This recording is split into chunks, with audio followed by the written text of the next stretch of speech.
So today is my 25th birthday, and as of right now, it's February 3rd, 2025 when I'm recording this. And I just feel called to talk about and share my experience with what it feels like to be 25 years old and really just dealing with a quarter life crisis. So to go all the way back, we'll have to start when I was 12 years old. And I remember this was my first experience with thinking about what you want to do for the rest of your life.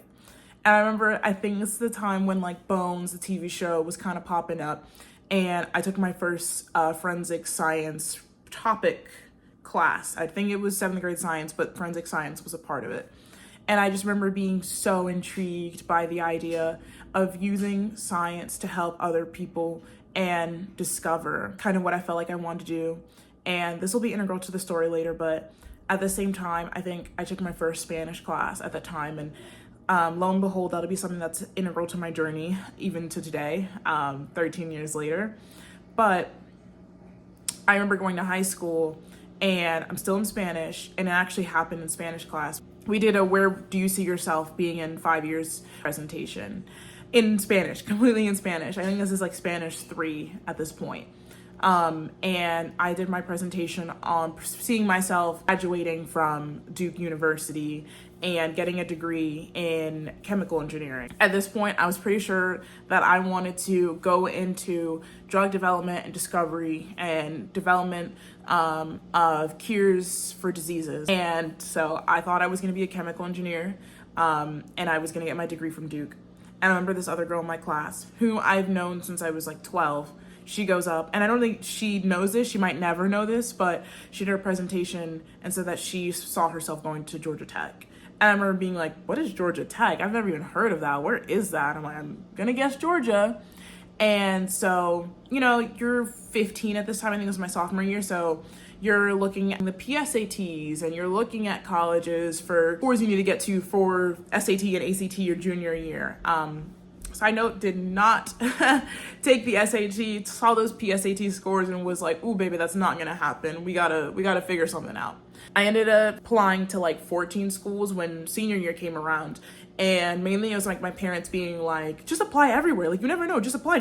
But I was interested in going to the University of Southern California. That's where I thought I wanted to be. I love the culture in LA. I love the lifestyle. I love the warm weather. I loved everything about it. And I thought I was gonna be at University of Southern California studying chemical engineering. So I applied to USC, Boston University, Tulane University, and Georgia Tech, and University of Maryland, because I'm from the DMV. Those are my top 5 out of 14. It was kind of just throwing things of like, who's gonna give me like scholarship money after that? You know that college apps can get expensive, but there's ways to get around with fee waivers and all those like junk emails they be sending you. You know what I'm talking about. So, and I remember at this time, I was telling my counselor, because, you know, they're like, oh, apply to 5 to 7, like target, reach, whatever the heck. So he's like, oh, okay. And to give a little stats, like I had like a 3.88 on weighted GPA and like a 4.61 weighted GPA in high school, obviously. And he was like, okay, like these are some great schools. I just don't expect to like get into them. Like these are very much reach schools, and these schools are very competitive. So let's have some more like schools that, you know, you could possibly get into, like Penn State, whatever. I don't believe in all of that scales of what's better, blah, blah, blah. Like, you're intelligent, like you will be intelligent wherever you go. You are driven, you'll be driven wherever you go, but whatever.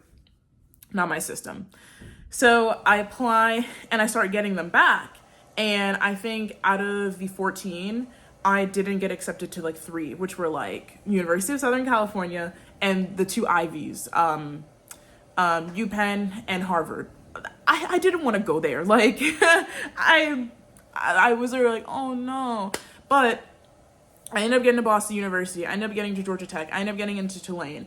And naturally, as you know, those schools are expensive. But I ended up getting a scholarship to all of them, like 20, 30K. Georgia Tech is a state school. And I was really shocked, 1, that I got in, and 2, that I ended up getting the Provost Scholarship, which is basically, it provides in-state tuition for out-of-state students. And I think it's 2 people from every single state out of 40 states. Don't ask me why we left off some. I don't know. Really shocked. And so now that I was able to get in-state tuition at Georgia Tech and I got into UMD, but no money, I felt like it was kind of no-brainer. Okay, I'm going to Georgia Tech. And at the time, this is like 2018, I had kind of evolved to, I want to do biomedical engineering. I want to be in the biomedical space, but I want to use problem solving and science. And I'm very interested in like the human body, and I want to do that type of work and creating in that space. And so I applied for biomedical engineering for all of these schools. And at that time, Georgia Tech was #1 in the country for biomedical engineering. So that is my first note, or my first lesson is, don't let what other people see in front of them define where your trajectory, your path is. Because I could have listened to my counselor, although he was the sweetest man ever, I could have listened to him and believed him and what he was looking at right in front of him on his computer screen of what my GPA was, what my my ACT score was, which was like a 29 or something, that, I'm not gonna get in, or it's gonna be difficult for me. But not only did I get in, but I got in and got a scholarship. And none of this is to brag or humble brag or any of that. That's just not the type of person I am. It's more of just to put out there that when you set your mind to something and something is for you, it will come, and it'll come tenfold. Because obviously I haven't been clear about that, but I didn't get into University of Southern California. I didn't get what I wanted, but I got what I needed. I wanted to be in a warmer area. I wanted to be in a city. I wanted to be somewhere that was good for my major, and I wanted to be somewhere that would challenge me. And I was able to fulfill all of that with something that I wasn't even set on making happen until someone else did a presentation in a Spanish level 3 class. And I think this is kind of like the beginning parts of kind of talking about the quarter life crisis and how you get there. And especially for me, I hope that this resonates with people, especially women of color who either come from families or backgrounds, either A, focus on ability or being successful and the importance of education. I think education is amazing. I think it's great. But I kind of just want to talk to women or people out there who are maybe questioning or wanting to take a different path than the traditional. And there is nothing wrong with that. And I just want to kind of share my story and put it out there that if no one else believes in you, I, who have never met you or seen you, I believe in you. And the reason I believe in you is because I believe in myself. And believing in myself is believing in others. So I went to Georgia Tech. It was a really amazing time. I met some really great people, and I felt like I did what I said I wanted to do, which was challenging myself. And so I got there, I started taking classes, and it was really hard. I mean, my first semester, I got like a 3.0, and my second one, I got like a 2.5. And it's because I didn't listen.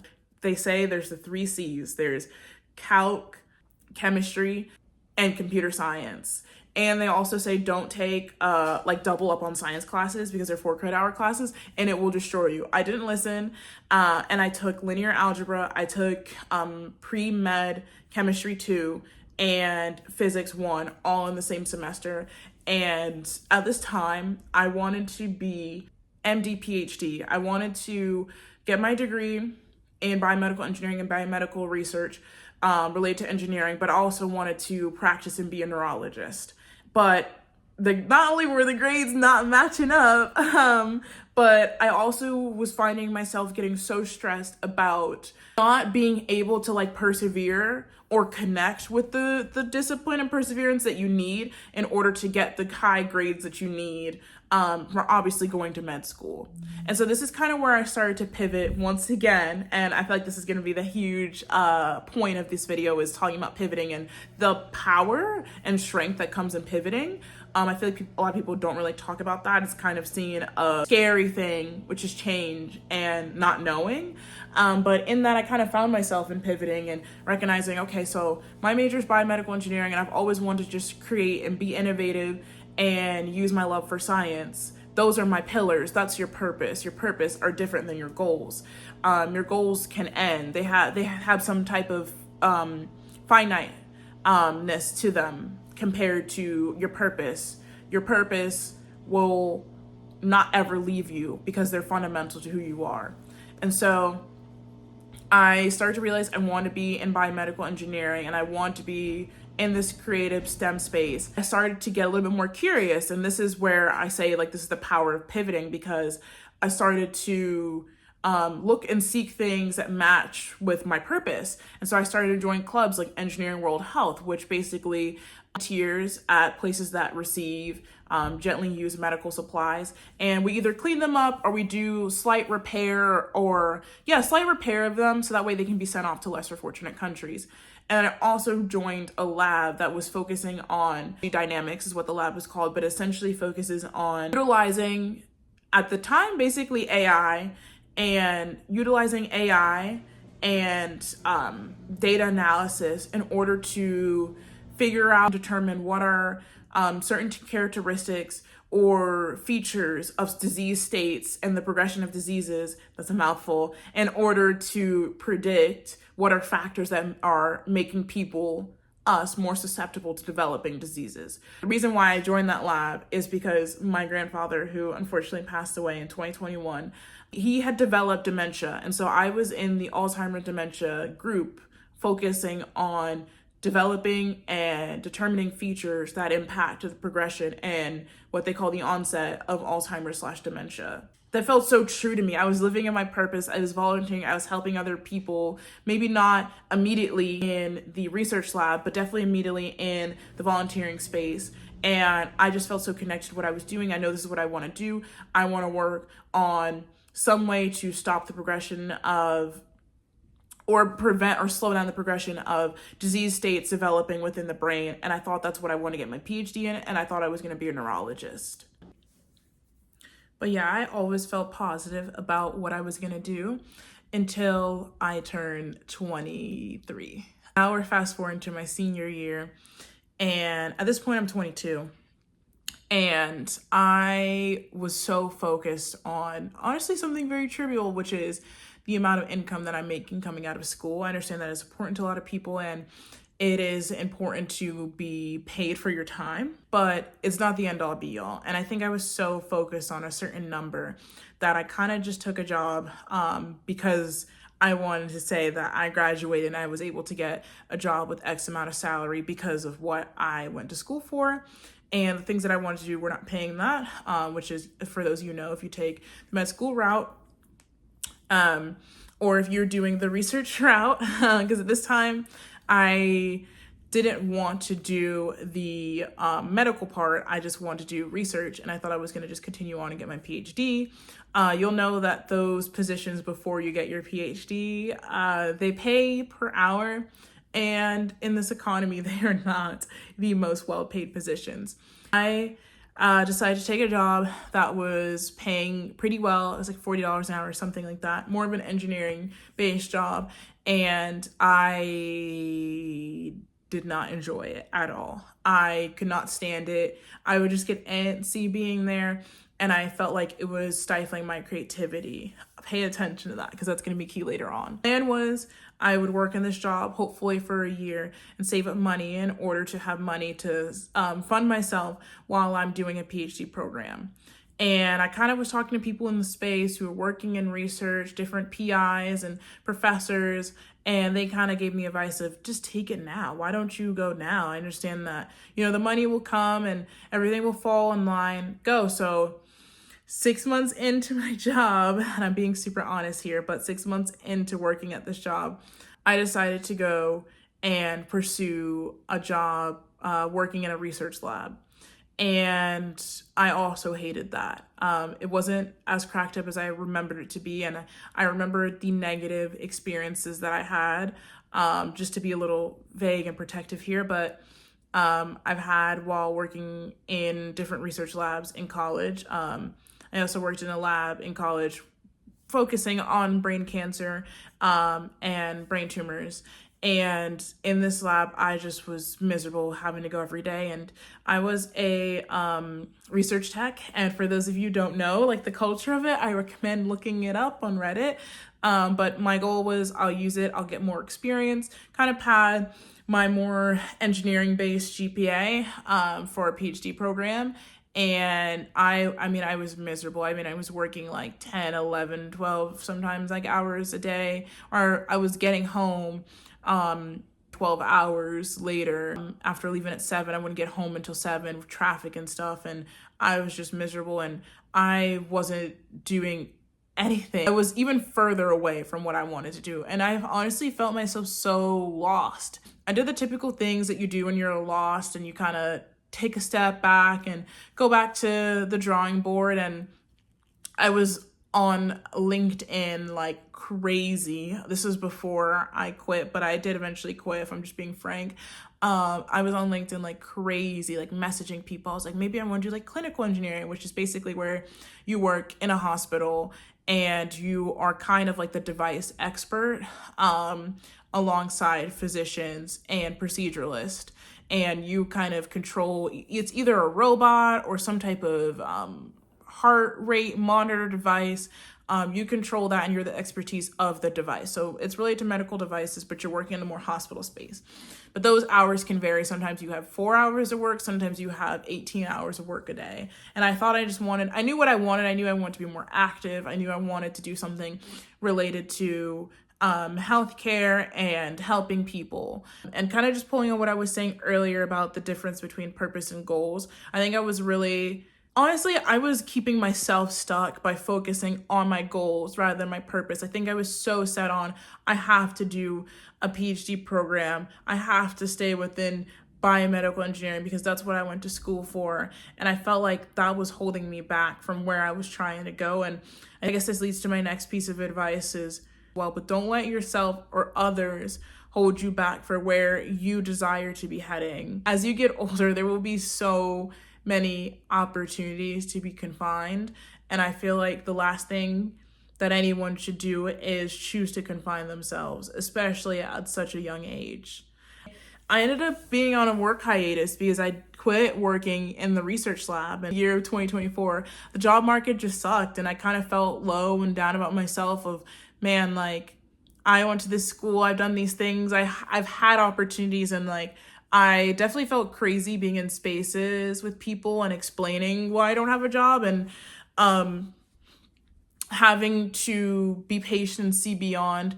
I'm looking to get into a career that I connect with and I'm passionate about and I want to get up every day for. I'm not looking for just a paycheck, and not everyone has the privilege of doing so, and we're getting to that point because I certainly don't have the privilege of doing that myself. But I had money saved up from while I was figuring out what I really wanted instead of just jumping into the next thing. It's hard for me going through this because I'm not a person to leave things or quit because it doesn't fit me. And I felt like I went through a period of me doing that because I was trying to find this thing and I didn't want my window to pass me by. And I think that's another huge thing is I feel like in life we have these windows of opportunity, and if we don't take it, it really is sometimes like now or never or there and then. And I felt like those times were my windows of, if I don't move away from this thing that's not serving me, I could potentially be in this necessarily forever, but a point where either it's too late, I'm dependent on this,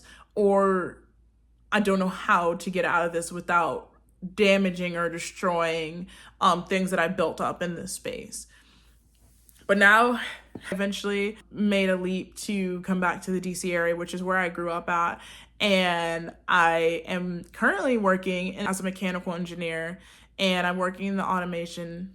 And I basically wanted to end the video with where I'm at right now, which is nothing is final. And that's the beauty of the quarter life crisis, and getting out of it is realizing that we all don't know what we're doing. And sometimes that is the answer. The answer is, I'm not sure, but I want to learn. I'm not sure, but I want to get there. I don't have a definite answer, but I'm curious. And so I encourage people who are going through this currently to just keep searching and seeking and connecting with people, but also remember your values and your boundaries, and remember who you are, and don't let anyone either talk down to you or shut you down, or let yourself get shut down by other people's beliefs about you, whether it be for the fact that you're a woman, or the fact of your skin color, where you come from, or what you know. You are so much more than what you are right now in this moment. And I'm starting to say this more often, but it's one of those things where it's like, that's for me to know and you to find out. So I don't know if that's something that kind of gets me through this. And, this kind of brings me to the end of this video, because the purpose of this video was for me to share my experience with the quarter life crisis, but it also was for me to reach out to people who resonate with this and want to come along in this journey with finding the things that they're passionate about. And that's what I'm all about. And this is why I created this channel, is to be more creative and inspire others. And I thought I would just share something that was very personal and emotional to me on this channel, and to talk a little bit about the things that I've been exploring of having gone over the hump of the quarter life crisis. I realized what's always been important to me, and that's kind of the last piece of advice, is going back to the basics of what are those fundamentals about you that people can't change, and for certain that you'd be happy talking about or thinking about or being in for the rest of your life. And for me, that is travel, language, culture, and just being creative. And that's what this channel is for. I've always loved fashion. I've always loved culture. I've always loved language, and I've always loved travel. And, there is an intersection in all of these interests. And even if there isn't, I want to be a voice in a space that brings these things together. And so if you're interested in any of those topics, please feel free to subscribe, like, and comment, and you'll definitely be seeing more from me. I have so much exciting things that I'm looking to do with this channel, from thrifting, upcycling with thrifting clothes, and even utilizing my mechanical design experience to work within the fashion industry, and traveling and engaging with others, and using my knowledge of Spanish and pulling inspiration from different art and fashion that are in different cultures and countries. And if any of that resonates with you, make sure to give me a follow. And thank you so much for watching this video. And just remember, if you are going through a quarter life crisis, especially if you are a Black or minority woman who is going through this, not only are you not alone, but I promise you there's a wealth of opportunities and success waiting for you on the other side. And so I'll leave you with this. We are the creators of our reality. And as corny as it may seem, we do have to be the change, the initiative, and the newness, and breathe life into things that we want to see. And so I'm hoping that this video reaches someone who feels any of these things, just inspire one person to be any of those things and follow any of their dreams, then I'd be more than happy. This is how I'm spending my birthday, and the year of 25 is just being more creative and chasing my dreams and passions. And I hope that that can be the same for you. So if you made it all the way to the end of this video, please like and subscribe and comment. I know I said that like 500 times now, but your support would be greatly appreciated. And if you'd like, leave a comment below of what inspires you, how you hope to challenge yourself and create more in this new year. Thank you so much for watching, and take care. Bye-bye.